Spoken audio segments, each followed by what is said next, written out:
성경 말씀 사도행전 20장 13절에서 16절 말씀입니다. 신약 222쪽.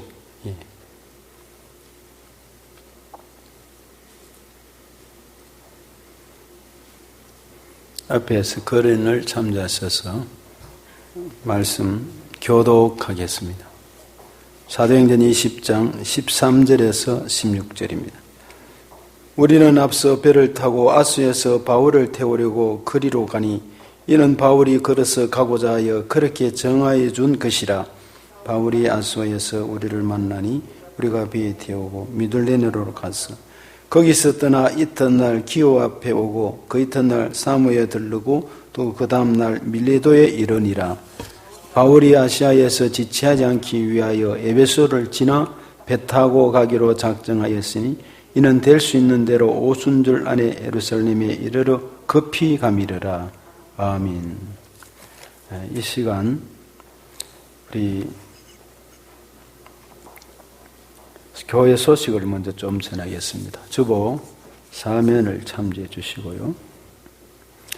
금년은 송년주일로 오늘은 보내게 됩니다. 한 해 동안 하나님께서 여러분을 지키시고 또 가정을 지키시고 어려운 가운데서도 이 날을 지켜주심을 감사를 드립니다. 코로나 감염 확산이 되고 있는데 이제는 전반적으로 어려움이 주어지고 있습니다. 계속해서 지금까지 해왔듯이 손소독, 마스크 쓰기, 거리 두기 등등 잘 할 수 있기를 원합니다. 사실은 건간에는 식당 또 커피집 이런 데 사람들이 모여서 거기 전염이 더 많이 되는 일들도 있는 것 같습니다. 잘 참조하셔서 마스크를 잘 찌고 이렇게 하시면은 별 어려움이 없을 줄 압니다. 그리고 재직회, 공동의회, 성경공부 모임은 모두 연기합니다. 정부에서 1월 3일까지 교회 예배나 이런 것들을 좀 사실은 일방적인데 우리를 위한다고 생각해야 되죠. 이렇게 돼서 예배가 우리 교회는 생명인데 집에서나 어디에서나 우리가 살 목적이 하나님의 영광인데 그분들이 그걸 알겠습니까? 그러나 이렇게 영상을 통해서 예배를 드리고 또 예배 요원들과 더불어서 드리게 되니까 한편 참 씁쓸함을 금할 수가 없습니다. 그러나 우리가 이 모든 회의를 연기를 하고 1월 3일 지난 다음에 하되 다만 이제 교회는 원래 이제 일반 사람들은 모르잖아요. 재직회가 있고 그다음에 이제 공동회가 있어서 예결산을 짜서 교회도 운영이 돼야 되잖아요. 그러고 난 다음에 모든 경상비가 지출되고 예산을 세우고 해야 되는데 하려고 하면은 일반적으로 한두 사람이 하면 안 됩니다. 민주주의에서는. 그래서 재직회를 해야 하고 공동회를 해야 하고 허락을 받고 또 그걸 가지고 노회에 보고하고 노회에서는 그걸 가지고 또 총회에 보고하고 총회는 1년에 한 번씩 모이고 이 교회는 질서정연하게 돌아갑니다. 그냥 흘러가는 게 아니고 그래서 이걸 우리가 성도들의 인권을 무시하면 안 되기 때문에 일단 유보를 시키고 다만 여러분께 임시로 위임을 좀 받고자 합니다. 이 시간 유튜브를 통해서 이 방송을 보는 우리 성도들은 우리 카톡에 제가 메시지를 보낼 테니까 이 재직회 공동회 다음에 하는 동시에 그러나 당회에 이름을 해주시는 그리고 동의를 좀 해주시기를 바랍니다. 그렇게 해서 당회를 중심으로 해서 또 운영위원회를 중심으로 해서 의논해서 예결산을 임시로 세우고 출발을 다음 주부터 해야 됩니다. 그렇게 해주시기를 바랍니다. 송구영신 예배가 12월 31일 11시 30분에 있습니다. 역시 예배 인원은 방송실, 또 성가, 담당분, 기도자 등등 봉사 요원들에서 20여 명 안팎으로 합니다. 그렇게 해서 또 방송을 통해서 합니다만 어른들은 제가 신방을 해보니까 이 유튜브도 모르고 할 수 없어요. 선을 하나 사서 연결하면 TV를 이렇게 연결하면 되는데 그걸 할 줄 모르잖아요. 자식들이 믿음이 있는 자식이면 해줄 수 있는데 그게 잘 되지 않습니다. 그래서 이게 참 문제가 많다 싶습니다. 그래서 일반 CT에서나 이런 걸 통해서 말씀을 듣기도 다행이죠. 예, 그렇게라도 할 수 있으니까. 그러나 우리 교인들이 소식을 듣고 서로 교제를 하고 목회자가 부족하지만 말씀을 듣고 이런 일이 필요한데 앞으로 더 강구를 해봐야 되겠습니다. 어떻든 송구영신 예배 그대로 드리니까 오늘 주부 안에 송구영신 헌금 봉투가 있습니다. 3가지 기도 제목 써내는데 교회 오신 분은 헌금화면에 기타에 내시면 되겠고 그날 이렇게 전에 내도 됩니다. 그렇지 않으면 역시 제가 어제 저녁에 카톡으로 다 보냈어요. 성교회별로. 거기에다가 기도 제목을 제 개인 이름으로 제 이름으로 들어가서 보내셔도 되고 그래 해주시면은 제가 그걸 취합해서 인쇄 프린팅을 해서 기도하고 1년 동안 역시 같이 기도하도록 노력하겠습니다. 그렇게 3가지 짧게 간단하게 이하로 그렇게 해주시면 좋겠습니다. 각 성교회 임원 명단 신년 계획표를 꼭 제출해 주시기를 바라고요. 이 방송을 듣는 성교 또 회장들, 각 성교회장님들 또 임원들이 좀 동참을 잘 해주시기를 바랍니다. 원래 지난번에 우리 교회 여러 가지 소예배실, 기타 예배실이 있는데 시계가 많이 틀려져요. 식당에도 그렇고 본당에도 지금 4분인가 가까이 빠릅니다. 이렇게 해서 그래서 전자시계 자동으로 시간이 맞춰지는 것 10만 원 하면 기본으로 우선 구입할 수 있는 것 같아서 6개를 구입하기로 했습니다. 그래서 각 성교회별로 하나씩 담당하도록 이렇게 하기로 해서 이렇게 내주시면 신년에는 빨리 구입을 해가지고 시간이 정확하게 돌아갈 수 있도록 하면 참 감사하겠습니다. 그리고 우리 정다영 전도사님이 이 교회에서 주일학교 때부터 자라고 배우고 열심히 신앙생활을 했었어요. 그리고 또 대학원에 지금 재학하면서 이제 오늘을 기점으로 이제 그만두고 구미 시민교회로 좀 더 쉬다가 가기로 했는데 이력서를 하나 또 다른 곳에 냈는데 구미 시민교회가 거기 있었어요. 구미 시민교회는 아주 좋은 교회입니다. 아주 참 크고 좋고 잘 교육이 잘 된 곳인데 거기 가서 또 열심히 일을 잘하게 됐습니다. 조금 있다가 나와서 한번 인사 잠깐 한번 하겠습니다. 신년도 특별 새벽 기도에도 모든 행사는 저는 그대로 진행합니다. 여러분이 동참한 가정에서 그대로 하시면 됩니다. 새벽에는 역시 20명이니까 여기 나오는 사람이 20명 안 돼요. 그 정도로 나오시면은 여기서 5시 15분입니다. 본당에서 또 영상을 통해서 유튜브를 통해서 가정에서 그 시간에 일어나서 같이 예배드리고 또 거기에 영상은 남아있으니까 아침에 일어나시는 대로 말씀을 통해서 예배를 드립니다. 5시 15분에서 45분, 30분 안에 말씀과 기도회로 같이 나누기를 원합니다. 신년 특세는 그렇고 2020년 운영위원 모임입니다. 운영위원이 모여야 금년 결산을 우선 운영위원이 좀 하고 또 그리고 재직회를 준비를 하고 할 수 있는데 우선 당회에서 의논된 게 있으니까 2020년 운영위원이 명단이고 있죠. 박성근 장로님이 금년 운영위원장이고 당위원 들어갔고 남자로는 김정원 집사님, 김국환 집사님, 황종수 집사님, 김미자 권사님, 추원희 권사님이었습니다. 2021년도 운영위원은 1월 10일 날 주일 오후에 모일 예정입니다. 금년도 결산을 하고 난 다음에 예산을 조금 기본으로 잡고 이제 2021년 운영위원이 예산을 분명히 예결산을 다시 준비해서 그 다음에 공동회의를 하려고 계획했는데 공동회의는 1월 달에 가서 봐서 정부와 모든 대책을 보가면서 이렇게 하도록 하고 아니면은 운영위원과 당위원과 할 수 있도록 하겠습니다. 정대원 장로님 운영위원장 하시고 당위원으로는 다 참여하시고 역시 김정원 집사님, 김국환 집사님, 신요식 집사님, 여로는 김미자 권사님 그대로 조순혜 권사님이 바뀌었어요. 황종수 집사님이 운영위원회에 들었는데 부부가 들어간 한 사람 뺐습니다. 그래서 그렇게 했습니다. 운영위원 이 시간 명단 있고 주보를 어제 다 보냈으니까 되시는 분들은 연락이 오시면은 인원이 얼마 안 되니까 참여하셔서 잘 준비하고 기도해 줄 수 있기를 원합니다. 그리고 박태환 집사님께서 어제 늦게 주보를 또 다시 좀 준비하다 보니까 구체적으로 보냈는데 1월 16일 날 목 디스크 수술을 성서 동산병원에서 하게 됩니다. 이달 말에 입원을 해서 준비해서 목 디스크가 심하고 허리도 아주 아픈데 이 허리가 이 수술을 할 수 없게 됐어요. 상당히 고생하는데 여러분 기도를 해 주시기를 바랍니다. 그래서 우리 집사님이 병고에서 이길 수 있도록 기도를 바랍니다. 이제 찬송 50장 1절을 버리며 준비한 예물을 드리겠습니다.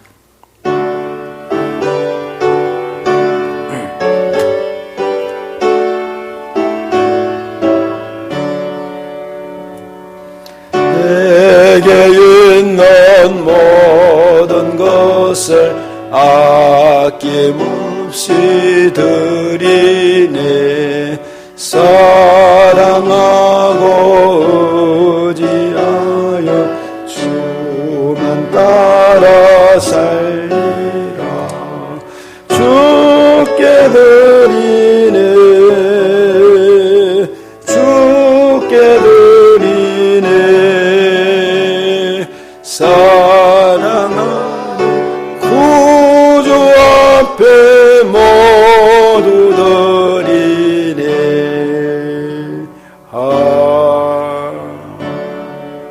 기도드리겠습니다. 하나님 아버지 감사합니다.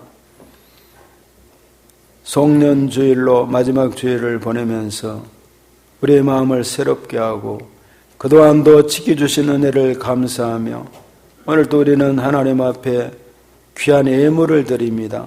교회에 쓰건 또 가정에 쓰건 어디에서나 일량 변함없으신 주님을 생각하며 우리의 신앙도 일량 변함없이 하나님께로 나아가는 은혜가 있기를 원합니다. 주님 11조 예물을 드립니다. 받아 주시옵소서. 영광 거두어 주시옵소서. 감사해서 드리지는 감사 예물을 이 어려운 가운데에서도 감사해서 드리지는 모든 것들이 영광 받아 주시고 하나님 뜻이 이루어지기를 원합니다. 선교 예물도 받아 주옵소서. 우리만이 아니라 이웃과 기아대책 또 월드비전 또 하나님 여러 주변의 사람들 병원 선교 선교사님들 현지에 우리가 하나님 기도하고 동참되고 하나님의 뜻이 이루어지기를 원합니다. 우리 교회가 더 많이 열려져서 더 많은 하나님의 수고와 봉사와 이웃을 위해서 일할 수 있도록 도와주시고 하나님 아버지 저들을 세울 수 있게 하시고 장학생들을 선발해서 돕고 하나님 영광 위에 살아갈 수 있도록 인도해 주시기를 원합니다. 오늘 또 멀리 타국에서 있는 자녀들과 군에 있는 자녀들 또 병고로 하나님 고생하는 우리 모든 성도들 또 이 땅의 백성들 일일이 다 기억하시고 저들에게 건강 주시고 시험을 주시고 하나님의 능력과 은혜로 인도함을 받게 하여 주시옵소서. 축복하옵고 예수님의 이름으로 기도드립니다. 아멘.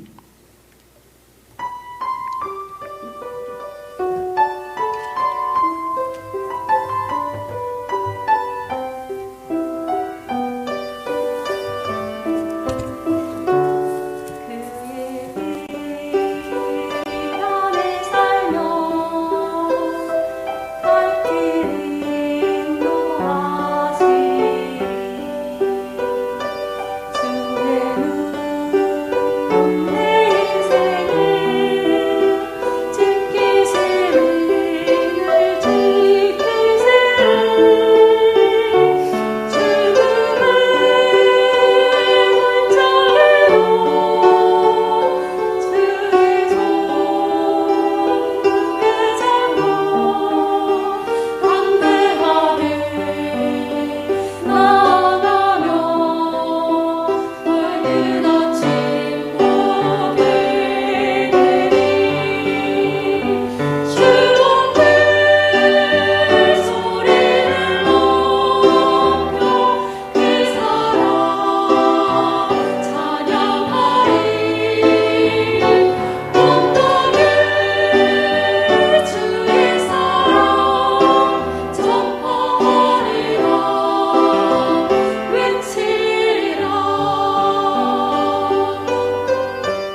박수로 우리 하나님께 영광 돌리겠습니다. 할렐루야.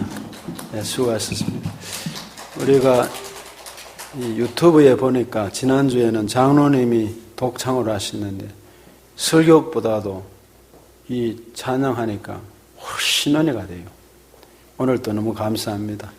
장로님 나와서 일일이 토요일 날 지도하시고 반주자도 나와서 반주해주고 두 분이 연습하시고 감사하고 이렇게 되니까 이 찬양과 말씀 같이 나가 있으니까 같이 연결되니까 참 좋았습니다.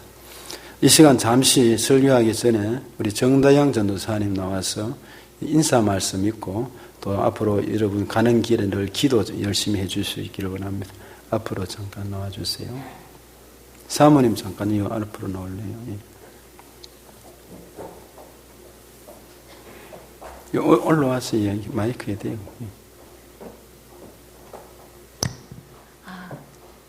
제가 여기서 자라고 또 말씀을 배우고 저를 가르쳐 주신 선생님과 또 권사님들께 감사드리고 또 무엇보다 저희 목사님께서 말씀을 잘 가르쳐 주셔서 제가 이 자리에 있는 줄 압니다. 먼저 하나님께 감사드리고요. 그리고 제가 신토교회를 위해서 기도의 신은 죄를 범하지 않도록 계속 쉼터교회를 위해서 기도하겠습니다. 또 제가 이제 하나님 앞에서 변질되지 않고 바른 길, 바른 신앙, 또 바른 신학으로 주의 길을 갈 수 있도록 여러분들께 기도 부탁드립니다. 항상 건강하시고 늘 목사님께서 얘기하듯이 예배의 성공자들이 되시기를 간절히 축복합니다. 감사합니다. 전사님 잠깐만. 교회 하나 선물하고. 그래. 사모님이 준비한 것 같아요. 이거는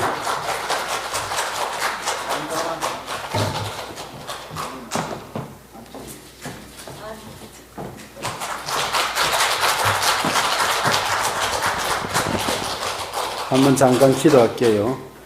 하나님 아버지, 정다영 전도사님을 기억하시고 여기에서 자라서 또 하나님 아버지 학교에 열심히 공부를 하고 피아노 반주를 늦게까지 울면서 연습하고 또 하나님 아버지 경찰대학에 가서 공부하고 또 신학으로 마음을 잡고 들어가서 공부를 하고 신학대학원에 다니며 앞으로 그 진로를 하나님께 맡기며 지금 교육전도사로 또 열심히 봉사하고 이 교회를 위해서도 이제 섬기는 자로 섰습니다. 이제 또 구미 시민교회로 가게 되었사오니 거기에서 훈련을 잘 받게 하시고 또 하나님 뜻과 섭리와 계획이 계신 줄 믿사오니 합력하여 다 선을 이룰 줄로 믿습니다. 또 부모님들에게도 함께 하시고 어린 생명들과 윤성권 집사에게 함께 하셔서 이 가정이 복된 가정이 되며 하나님 나라 위해서 크게 쓰임을 받을 수 있도록 인도해 주옵소서. 축복하옵고 예수님의 이름으로 기도드립니다. 아멘. 예, 여러분, 그 코로나가 금년 초에 심할 때 대구 신천지와 더불어서 대남병원에 청도에 그게 확산이 되어서 모두가 어려웠습니다. 그래서 31번 그때 확정자, 그 31번 확정자 얘기가 많았죠. 그러면서 그때 많은 사람들이 어렵고 대구가 어려웠고 전국적으로 확산되어 가면서 더 어려워졌습니다. 이제 그때 당시에 제가 아는 한 집사님이 이 코로나가 걸렸어요. 그러니까 이게 있을 수 없죠. 그때는 모든 시선이 방송이 교회도 그렇고 뭐 병원에도 그렇고 하니까 그래서 저 멀리 병원으로 갔어서 거기서 격리되어 있었어요. 격리되어 있었는데 어느 날은 전화가 왔는데 장반에게 눈물이 줄줄 흘러내리면서 눈물 흘리는 건 못 봤지만 울잖아요. 우는 소리는 들리니까. 그러면서 아픔을 이해하고 그야말로 우울증이 걸리겠다는 것입니다. 거기서 주는 밥을 먹고 가족들도 자녀들도 가까이 가지 못하고 오지 못하고 만날 수 없으니까 이거는 뭐 수용소 생활과 같아요. 그래서 저도 뭐 위로도 해줄 수 없고 기도로 그냥 전화기를 잡고 기도하고 그렇게 지낸 적이 있습니다. 참으로 교회도 나갈 수 없고 가족도 만날 수 없고 이게 이렇게 돌아갔으니까 얼마나 답답했습니까? 고독한 삶이었습니다. 힘든 삶이고 사람으로부터 분리되고 하나님조차도 마음껏 부를 수 없는 그런 때가 된 것입니다. 오늘 성경에 보면 자가격리를 잘한 분이 나옵니다. 구약에도 나오고 신약에도 나오고 자가격리를 잘한 분이 나옵니다. 방송실의 장로님 이 보름을 조금만 올려주세요. 이 자가격리라는 말은 사람들과 격리해서 집이나 외딴 곳에서 다른 곳에 지낸다는 말이죠. 지내는데 특정 장소에서 사람들과 접촉을 피하고 그래 지내는 것이죠. 달리 말하면 스스로 고독하게 지내는 것을 말합니다. 성경에 오늘 자가격리를 잘한 사람이 사도 바울입니다. 사도 바울은 이 자가격리 동안에 왜 자가격리가 되었고 무엇을 했는지를 오늘 본문에서 알 수가 있습니다. 본문은 3차 선교 여행, 즉 사도행전 18장 여기 23절에서 21장 19절이 여기가 3차 선교 여행이 시작됩니다. 4차 선교 여행은 잘 나오지 않지만 4차 선교 여행도 있습니다. 로마까지 가서 거기서 다시 한번 되도록 가서 거기서 순교하는 장면이 나오는데 이것이 주후 53년에서 57년 사이에 있었던 일입니다. 바울은 이 3차 전도여행은 드로아라는 것은 마케도냐 드로아에서 기도하는데 밤에 환상을 봤잖아요. 그러니까 그 건너가면은 그 유럽의 첫 관문인 빌립보 지역이 나오는 그쪽 가기 전 드로아를 말합니다. 그 드로아 지역인데 거기에서 드로아 지역에서 여행이 시작되면서 데살로니가 지역으로 건너가서 마케도냐 그리고 데살로니가 지역으로 건너가서 이제 말하자면 선교하기 위해서 준비하고 난 다음에 저 올라가서 내려가서 고린도까지 내려가서는 다시 되돌아오면서 빌립보로까지 와서 마케도냐 전역에서 빌립보로 와서 거기서 건너와서 드로아 와서 다시 그러면 돌아갈 계획을 가졌어요. 거기에 이제 지도를 제가 보여드리면 좋은데 우선 그렇게 생각하시면 됩니다. 말하자면 주후 57년 그 지역이 바로 아까 드로아나 그 밑에 터키 지역을 말합니다. 현재 터키 지역을 말하는데 그때 통과할 때의 기록입니다. 바울은 지금 아가야와 마케도냐 이방 교회들이 드린 구제 헌금을 가지고 있었어요. 왜냐하면 예루살렘의 소식을 들었는데 재해로 말미암아 여러 가지로 교회가 성도가 너무 어렵다는 것입니다. 그래서 사도 바울이 복음을 전하며 이곳으로 저곳으로 다니면서 그 얘기를 해서 구제 헌금을 많이 모았어요. 이 구제 헌금을 많이 준비해서 이제 곧 예루살렘에 가서 전달할 계획을 충분히 세웠습니다. 1년과 더불어서. 그래서 이방인 교회들이 구제 헌금을 했어요. 모교회가 예루살렘은 어려워졌고 재난으로 가뭄으로 등등으로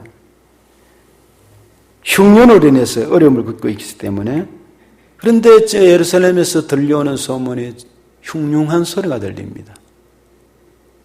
바울이 오면 죽이겠다는 것입니다. 바울은 이방에 가서 복음을 전하고 예수님을 전하는데 여기는 우리는 여호와 하나님을 믿고 율법을 지키고 할 일을 행해야 되고 하는데 저 이단이다 이렇게 이야기하면서 돌아오면 죽이려고 자살단이 준비되고 있었어요. 죽이려고. 이런 일이 있고 거기에 종교 지도자들이 음모가 있고 이 소식을 들었어요. 그럼에도 불구하고 바울은 일정을 딱 세웠고 하나님 인도를 받고 변함없이 자기가 가야 할 길을 쫙 갈 계획을 다 세웠습니다. 원래 2차 선교 여행도 복음을 전할 때 저 아시아 지역으로 가려고 다 계획했는데 성령의 인도를 따라서 바로 트니까 마케도냐 지역으로 가서 거기서 복음을 전하면서 순종해서 무슨 일을 만나든지 갈 준비가 되었던 바울이었습니다. 이런 여러분 한번 생각해 보세요. 여러분 앞에 어떤 어려움이 있다, 환난이 있다 하면 선뜻 그 일을 감당하고 나설 사람이 누가 있겠어요? 내가 가면 죽이려고 하는 사람이 있다 하는데, 그리고 자칫하면 잡혀 죽을 수 있잖아요. 그러면은 몸을 사리고 한 번 더 생각하고 조심하는데, 바울은 담대한 것입니다. 갈 계획을 딱 잡고는 준비해서 때를 기다리면서 이제 선교를 하는 지역에서 그대로 선교를 하고 갑니다. 얼른 보면은 그가 드로아에서 출발해서 밀레도를 지나서 이렇게 지나가는 여정을 간략하게 되어 있지만은, 오늘 13절에서 16절을 여러분 잠깐 한번 보시면 이렇게 되어 있죠. 우리는 앞서 배를 타고 아소에서, 아소라는 것은 밀레도 그 바로 밑입니다. 그 드로아 참 밑입니다. 아소에서 바울을 태우려고 거리로 가니, 바울을 이제 태워서 배로 가려고 준비를 했어요. 이는 바울이 걸어서 가고자 해요. 그렇게 정하여 준 것이에요. 그런데 배를 타서 그 전까지는 지금 복음을 전하고 계속 밤새도록 유두과라는 청년이 죽는 게 아니라 창문에서 말씀 또 졸다가 떨어져 가지고 죽게 돼버렸어요. 그런데 가만히 바울이 내려와서 기도하는 가운데 살았다. 놀라지 말아라. 설교를 다 마치고 살아났어요. 그는 전부 다 위로를 많이 받고 하는 그런 일이 주어졌습니다. 그게 바로 12절 청년을 데리고 위로를 받았다는 말이 거기 있잖아요. 12절에요. 이렇게 설교를 밤하게 하고 말이죠. 그러면 피곤하니까 배를 타고 가면서 쉬어야 되잖아요. 제가 있던 교회에 목사님, 원로 목사님 이제 돌아가셨습니다만은 전국 각지에 다니고 총회 일도 돌보시고 할 때 어떤 일이 주어지느냐 하면은 이 운전 기사가 이제 그때 운전을 해줬어요. 그럼 목사님이 서울에 그때 당시에 KTX가 아니고 그 차로 이렇게 다니셨는데, 하면 뒤편에서 누워서 그때 쉬는 것이 잠을 자고. 그러면 얼마나 편합니까? 일하고 잠도 제대로 주무시지 못하는데. 바울도 마찬가지로 피곤하고 지치고 힘들 때에 배로 가거나 차로 가거나 하면은 그때야 아마 차가 제대로 없었겠죠. 쉴 수 있는데, 근데 걸어서 가겠다. 그게 내용입니다. 그래서 14절에 바울이 아수에서 우리를 만나니 우리가 배에 태우고 미돌레네로 갔다. 이렇게 되어 있습니다. 15절은 거기서 떠나 이튿날 기후 앞에 오고 그 이튿날 사무에 들르고 이렇게 밀레도에 이르리라. 이런 얘기들입니다. 그러면은 그 여정을 자세히 보면은 20장 13절에 우리는 앞서 배를 타고 아수에서 바울을 태우려고 가니, 이는 바울이 걸어서 가고자 하는 이 말씀을 좀 전에 말씀드린 대로 이 말씀을 오늘 먼저 눈여겨보시기를 바랍니다. 우리는 바울을 제외한 동행자가 있었어요. 동행자. 의사 누가를 중심으로 해서 여러 사람들이 복음을 전하는 사람들 같이 동행자들이 있었어요. 그러니까 60마일쯤 가는 곳이 96km쯤 되는데 바울은 혼자서 육지로 걸어서 갔다 이 말입니다. 먼 거리잖아요. 96km 같으면요. 그 먼 길을 육로로 가는 것입니다. 60마일을 96km쯤 되는데 바울은 혼자서 육로로 가는데 전체가 그런 것 같네요. 전체가. 그리고 바울이 19.5마일, 32km쯤 되는 거리입니다. 바울은 육로로 32.5km쯤 되는 전체 길이 가운데 그렇게 걸어서 가는 것입니다. 32.5km도 멀잖아요. 왜 그랬을까? 무슨 특별한 일이 있겠는가? 우리가 묵상해 보는 것이죠. 전날에 드로아에서 늦은 밤까지 설교했습니다. 간절히 설교하고 복음을 전해서 사람들이 너무 많이 왔어요. 다락이 앉고 그 젊은 창틀에 앉아있다가 떨어져가지고 말이죠. 그런 어려움이 주어지고 있습니다. 피곤한 상황에서 배를 타면 훨씬 좋을 텐데 배를 타지 않고 그리고 육로로 스스로 다 배를 타고 가게 하고는 걸어서 가는 모습을 봅니다. 뿌리치고. 많은 신학자들이 이런 해석을 내놓습니다. 아마 바울은 다니면서 그 육로 동안에 그때 다녔던 곳에 아는 사람이 있으면 복음을 전하기 위해서, 부탁하기 위해서, 사람을 좀 만나기 위해서 그런 계획으로 가지 않았느냐 이런 해석이지만은 성경 흐름을 보아서는 맥이 맞지 않습니다. 그런 일이라면은 일행과 동행해도 아무런 어려움이 없고 같이 동행하는 게 훨씬 낫습니다. 위험은 감해지고 그때는 강도나 이런 사람 위험이 많고 그거는 참으로 위험한 길이었어요. 그런 길은. 고대 문헌에 의하면 당시 그 지역으로 육로로 혼자서 여행한다는 것은 마치 자살 행위와 같다고 합니다. 숨어서 돈을 뺏고 그 다음에 이제 사람도 죽이고 하는 사람들이 있기 때문에 혼자 가는 것이 큰 어려움이었답니다. 예루살렘에 가는 일은 점점 다가오고 그리고 바울이 그곳에 도착하면 어떤 일을 당할지는 모르고 죽음이 닥칠지도 모르는데 아직까지 저 로마에 가서 복음을 전했는데 로마에 가서 로마서는 썼지만 이제 이 3차 정도에 로마서를 씁니다. 다 써서 보냅니다. 그럼 로마에 가본 적은 없어요. 나본 적은 없는데 내가 저 로마까지도 가서 스바나까지도 갈 계획을 쳤잖아요. 스페인. 그 계획을 가지고 복음을 전하기 위해서 가슴이 불타오르는데 예루살렘에서 죽다면 안 되잖아요. 그러니까 여러 가지 마음의 부담감이 있었을 것입니다. 이런 내용이죠. 지금 육로로 걸으면서 32km를 걸으며 사람들을 피하고 혼자 자기의 지금 죽음이 점점 가까이 오는 것을 예감하고 있습니다. 예루살렘에서든지 로마에 가시든지 잡히고 어려움이 주어질 것을 예감하고 있고 잡히면은 생명이 그리 오래 길지 않다는 것도 느낍니다. 그러니까 자기 자신을 돌아보고 생애를 점검하는 거죠. 하나님 앞에 홀로 걸으면서 지금까지 살아온 인생을 회고하고 자신의 신앙도 점검해 보면서 앞으로 닥칠 일에 대해서 대비하는 사도 바울의 모습을 볼 수 있습니다. 자가 격리의 시간입니다. 스스로 돌아보는 홀로의 시간인 것입니다. 바울은 혼자만의 시간, 영적인 자가 격리의 시간을 가졌고 그렇게 난 후에 분명히 쉼을 얻게 됩니다. 오늘 14절에서 16절에 보면 그 내용을 알 수가 있습니다. 바울이 아수에서 우리를 만나니 우리가 배에 태우고 미둘레노로 가서 거기 있었더나 이튿날 기호 앞에서 오고 그 이튿날 사무에 들르고 그 다음날 밀려이니 이제 움직이기 시작합니다. 바울이 16절에 아시아에서 지체하지 않게 에베소를 지나 베토 이게 문제 16절을 잘 또 여러분 내용은 지금 잘 몰라도 그냥 제 얘기를 들으면 됩니다. 에베소서에 들러야 했습니다. 왜 그러냐 하면은 에베소서에 3년 동안 그게 열심을 내서 그들에게 복음을 전하고 머물면서 전했었어요. 그러면 돌아가는 길에 에베소서 한 번 더 들러가지고 그분들을 격려하고 해야 되는데 들르지 않고 사람을 인편으로 보내가 불러냅니다. 바닷가로. 가기로 작정해서 오순절 안에 예루살렘에 가기 위해서 밀레도에서 사람을 에베소에 보내가지고 사람을 청해가지고 거기에서 설교를 하고 가는 것입니다.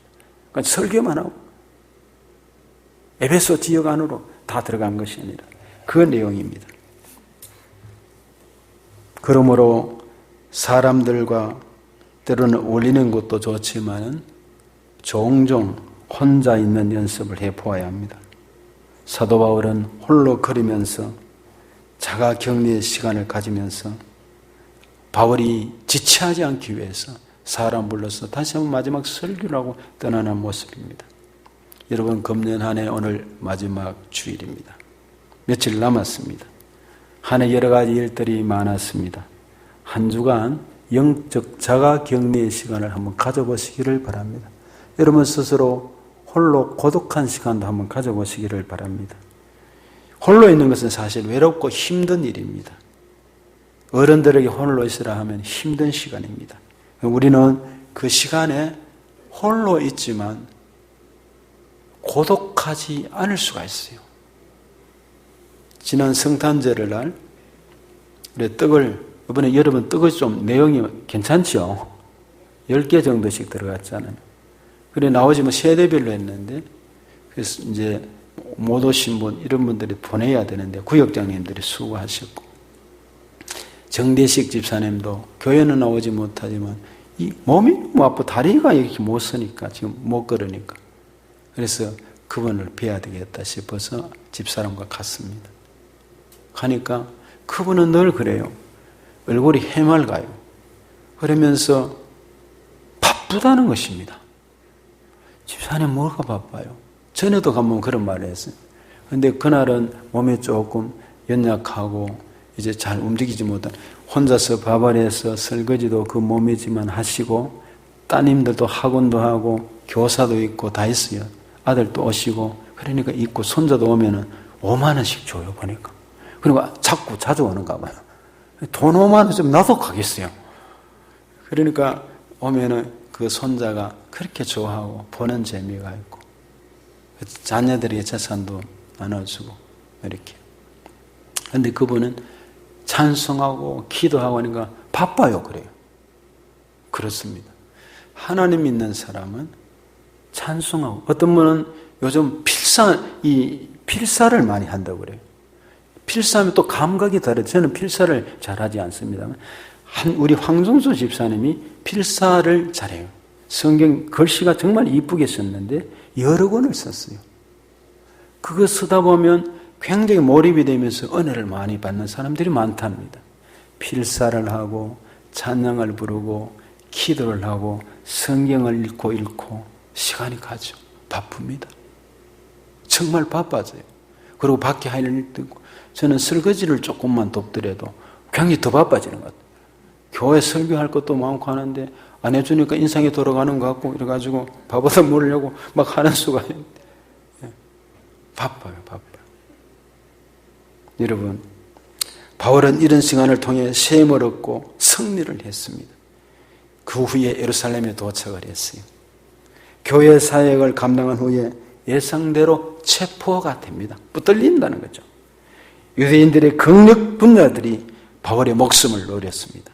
하나님의 보호하심으로 목숨을 보존하게 되고 결국 로마 당국에 넘겨지게 됩니다. 그런데 바울은 감춰두었던 로마 시민권을 마지막 때 드러냅니다. 나는 로마 시민권을 가졌다. 두들겨 맞고 힘들고 어려울 때, 잘못 큰일 날 뻔할 때 로마 시민권을 가진 사람은 로마의 지도를 받아야 되지 로마 시민권 가진 사람을 함부로 잘못되게 하거나 가두거나 하면은 큰 화를 당하는 것입니다. 죽을 수가 있어요. 그만큼 보호해 주는 겁니다. 바울은 이 로마 시민권을 어떻게 취득한지는 모릅니다. 그 아버지 때에 아마 주어진 것인지 하여튼 가지고 있었어요. 바울에게는 이런 놀라운 은혜가 있었어요. 직접 황제에게 재판을 받아야 됩니다. 로마 시민권을 가지면. 자, 그러면 여기에서 바울은 어떤 꿈을 가졌느냐 읽어낼 수가 있어요. 빌라도 앞에서 뭐를 받습니까? 바울이 재판을 받잖아요. 재판을 받으면은 바울이 스스로가 변호인이 되는 것입니다. 거기에 더둘러나는 사람도 있었고 그때 막 논쟁이 있었잖아요. 뭐 쓸데없는 소리 많이 하는 그런 거 듣고는 다 지나가고 자기 할 말 하는데 바울은요 그때에 집어넣어서 말을 하는데 자기 변명을 하면서 뭐를 집어넣었습니까? 복음을 집어넣었습니다. 간증을 집어넣었습니다. 예수 만난 사건을 집어넣었습니다. 이 빌라도 앞에서 또 제사장들 앞에서 이 로마의 가이사라 앞에서도 마찬가지입니다. 로마에 가면 다른 데는 전할 수 없으니까 그 사람들 앞에서 이 복음을 설교를 일부러 찾아가서 할 수는 없잖아요. 거기 가서 복음을 간증을 자기의 내역들을 쫙 이렇게 된 내용들을 전하는 마음에 불타오른 것입니다. 제수의 모습이지만은 로마 당국의 보호 아래 로마까지 돈 내지 않고 공짜로 가게 됐고 거기에서 주는 밥을 먹고 바울은 그게 환경이 굴하지 않았어요. 또 군인들이 그를 보호해주고 든든하게 가게 됐습니다. 그래서 2년 동안 재판을 받기까지 로마에서 복음을 전하게 됩니다. 셋방에서. 그래서 사도행전 28장이 나옵니다. 후일에 바울은 순교를 했습니다. 그 목이 3번 탁탁 튀어오면서 피를 흘렸다고 나옵니다. 그 배경에는 바로 그가 영적인 자가격리의 시간을 가지기 때문에 그 일을 감당했고 32km를 걸으면서 마음을 점검하고 자기의 최후의 모습을 그려보고 하나님을 생각하고 무엇인가 생각했을 것입니다. 문제는 이런 생각입니다. 영적인 재확신의 시간을 가졌다고 봅니다.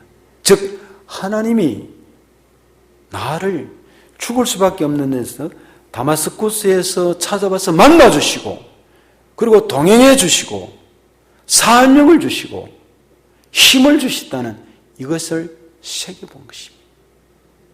바울이 영적인 자가 격리의 시간을 통해서 구체적으로 이런 것들을 가졌다고 봅니다. 평소 신앙 안에서 살지만 우리도 이런 연말에는 우리 자신을 돌아보고 회개하지만 하나님의 구원의 확신을 가져야 출발을 열심히 잘할 수가 있습니다. 지난주에 그 샤켄하신 하나님, 그 말씀을 드렸어요. 임마누엘 하나님, 성탄절에도 구원의 제 확신입니다. 사람이 죽음 앞에 서면 두렵게 됩니다. 누구에게나 똑같은 심정입니다. 어쩌면 죽음의 위험 앞에 두려움을 느꼈을지 모릅니다. 바울도 인간인데. 예수님도 십자가에 달려서 할 수만 있으면 이 잔을 내게서 옮기시옵소서, 그는 기도를 드렸어요. 그런데 그 잔을 마셨어요. 기도하면서. 바울도 인간입니다. 두렵습니다.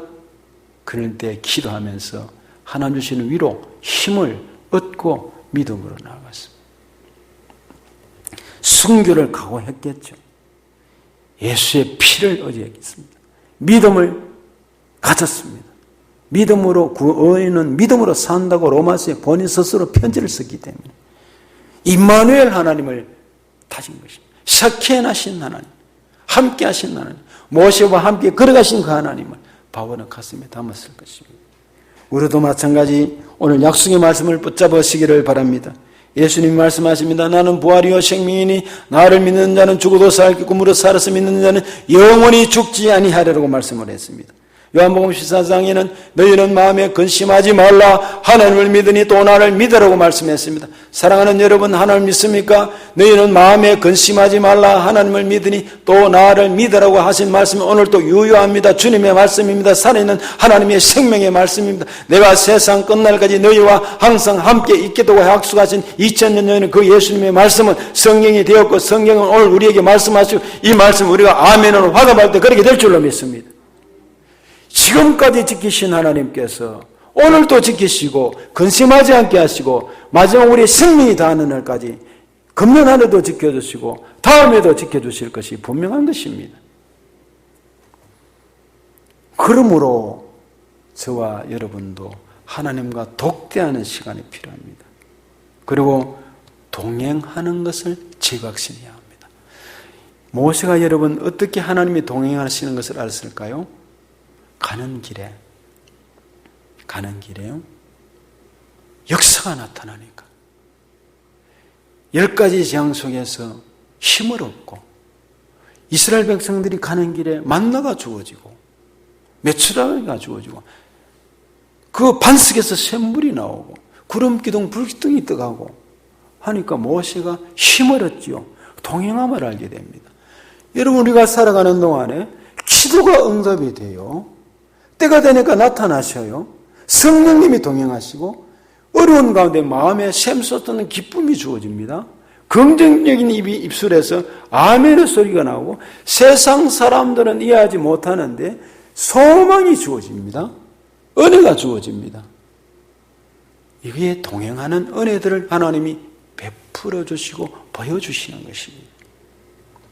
그래서 바울은 1년과 더불어서 같이 갈 수 있었지만 혼자 32km를 걸었습니다. 왜냐하니까 사람이요, 같이 있고 하는 것도 참 좋습니다. 가족이 같이 있는 것도 좋고 다 좋은데 그러나 어느 시간이 되면 그것이 그렇게 큰 위로는 되지 않습니다. 누군가를 기도해주고 도움머리 있으니까 너무 감사하지만 정말 큰 힘과 용이 어디서 나오느냐? 홀로의 시간. 예수님이 제자들을 보세요. 다 물리치고 홀로 기도하는 시간을 가졌잖아요. 혼자의 시간, 기도하는 시간. 새벽 미명에 일찍 일어나 나가 한적한 곳 거기서 기도하시더라. 거기서 힘을 얻습니다. 거기서 주님 앞에 독대하면서 하나님과 바울이, 하나님과 예수님이, 하나님과 우리도 독대하면서 사람을 의지 않고 사람과 연대하고 정치적 연대를 하고 엮이다 보면 자연적 거기에 빠져나올 수가 없어요. 어쩌면은요, 우리 그리스도인들은 하나님과 독대하는 시간을 많이 가져야 됩니다. 자가 격리의 시간을 가져야 됩니다. 그런 시간을 가지면서 힘을 얻고 용기를 얻어야 합니다. 저는 때로 여러 일이 있을 때마다 홀로의 시간을 잘 가지려고 합니다. 밤이 늦도록도 책상 의자에 앉아서 우리 아이가 그 의자를 좋은 걸 사줘가지고 뒤로 이래 젖히면 한 45도 이상 기울어집니다. 머리가 요 딱 되니까 얼마나 좋은지 말이에요. 그럼 다리를 갖다가 중간에 책상을 하나 놓고 얹어놓고 이래 있으면요. 참 평안합니다. 천국이 그런 것 같아요. 그래서 잠시 묵상하고 있으면 마음이 잔잔해지면서 시험을 했습니다. 때로는 이 성전에 이 새벽에 무릎을 꿇고 기도를 열심히 하다가 입이 다칠 때가 있습니다. 다치면서 하나님께 사람을 생각하지 않고 기도에 눈을 감고 하나님께 말씀하시는 바가 무엇인가 생각하면 이 심령 속에 피스가 샬롬 주어질 때가 있습니다. 바울은 하나님과 동행하는, 그래서 풍랑 속에서도 칼의 위협, 강의 위협, 배고픔의 위협, 여러 질병의 위협, 이런 속에서도 능히 이길 수가 있었어요. 그 사실로 드러나는 것이 사도행전 27장입니다. 예루살렘에 체포된 후에 로마 군인들에 의해 호송되는 가운데 이 이제 배를 타고 가게 됐습니다. 가는데 유라굴로라는 광풍이 일어났잖아요. 사도행전 27장 23절에 25절에 보면은 그때 난파 증인이 되니까 선장도 선원들도 성직들도 로마 군인들도 죽음의 위험을 내니까 그 배 안에 있는 물건들을 다 바다에 빠뜨리고 그리고 난 다음에 야단 났어요. 전부 다 먹을 것도 며칠, 일주일 이상, 2주를 가까이 먹지도 못하고 바람이 부는 대로 물길이 치는 배는 그냥 떠내려가고 말이죠. 이런 가운데 있었어요. 그런데 어느 날 바울이 탁 일어납니다. 근데 그 사람들의 선장과 있는 선장이 말을 듣지 않았어요. 바울이 이번엔 이렇게 했으면 좋겠다 뭐 했는데 말을 듣지 않았어요. 그만은 안 들은 거 어떻게 하겠어요? 죄수의 몸으로 가는데 영적인 사람의 말을 좀 듣는 게 좋아요. 갔는데 바울이 일어나서 이야기합니다. 27장 23절 25절에 내가 속한 바 곧 내가 섬기는 하나님의 사자가 어젯밤에 내 곁에 서서 말하되 바울아 두려워하지 말라. 네가 가이사 앞에 서야겠고 네 하나님께서 너와 함께 항해하는 자를 다 네게 주셨다 하였으니 그러므로 여러분이여 안심하라. 나는 내게 말씀하신 그대로 되리라고 하나님을 믿노라. 이 말을 전했어요. 그리고 음식을 먹어라 그랬어요. 결국 그의 리더십으로 배에 탔던 사람이 얼마냐면 성경은 정확해요. 여러분 성경에도 이스라엘 백성 나올 때 60 몇만이 나오는 것은 세어봤다는 말이잖아요. 사실이란 말이에요. 276명이 배 안에 타고 있었어요. 276명이 그대로 다 살았어요. 세월호 사건에 몇 명이 죽고 몇 명이 나오잖아요. 276명이 다 살아난 것입니다. 오늘 우리도 마찬가지입니다.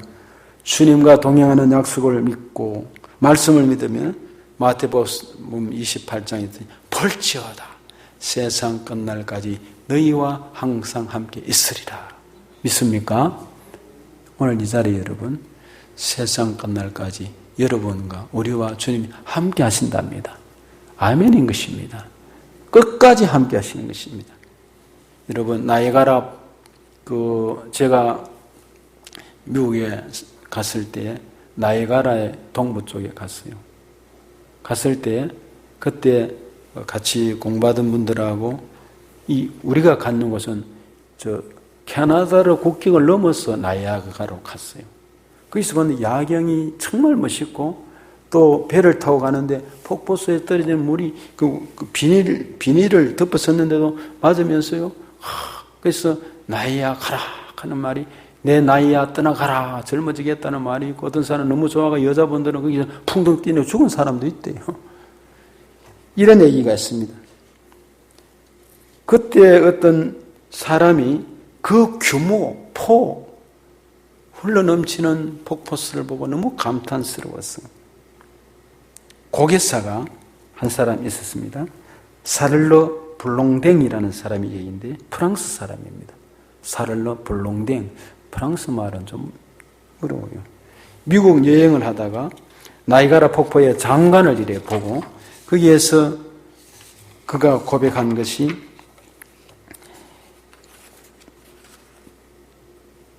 나와. 내가 지금 이 이제 밧줄을 걸어놓고 건너갈 것을 여러분 믿습니까? 그랬습니다. 그러니까 사람들이 믿는다고. 자기가 이제 한번 갔다 와서 그 이야기를 했어요. 그리고 사람들이 박수를 치고, 그리고 다음에는 내가 사람을 얻고 갔다 올 것을 믿습니까? 믿는다고 그랬어요.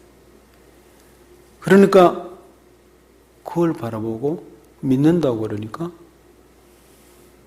한 사람, 당신 누구든지 나와보라니까 전부 다 조용했는데, 진짜로 한 사람이 나타난 겁니다. 그런데 그 등에 엎여서 갔다가 온 것입니다. 뭐 줄을 메고 했겠죠, 나가는데. 여러분, 더 놀라운 것은 그 살론 불롱댕이 갔다가 온 것보다도 그 말을 듣고 등에 얹혀서 간 사람이 더 놀랍다 싶습니다. 그 밑에 물이 말을 떨어지는데, 우리가 하나님의 말씀 살아있어요. 예수님 말씀인데 이 말씀 믿고 던지고 도전하고 만나를 주우러 나가고 무리로 걷고 이 사람들이 역사를 일으키고 은혜를 받는단 말이죠. 불평하고 원망하지 말고 다시 한번 우리는 자가 격리의 시간을 한번 가져보면서 하나님과 독대하는 시간을 가지고 우리가 오늘 이 제목처럼 격리, 이 코로나의 격리보다도 영적 자가 격리를 하며 하나님 앞에 홀로의 시간을 가짐으로 위로와 은혜가 심히 주어지는 시간이 되시기를 축복합니다.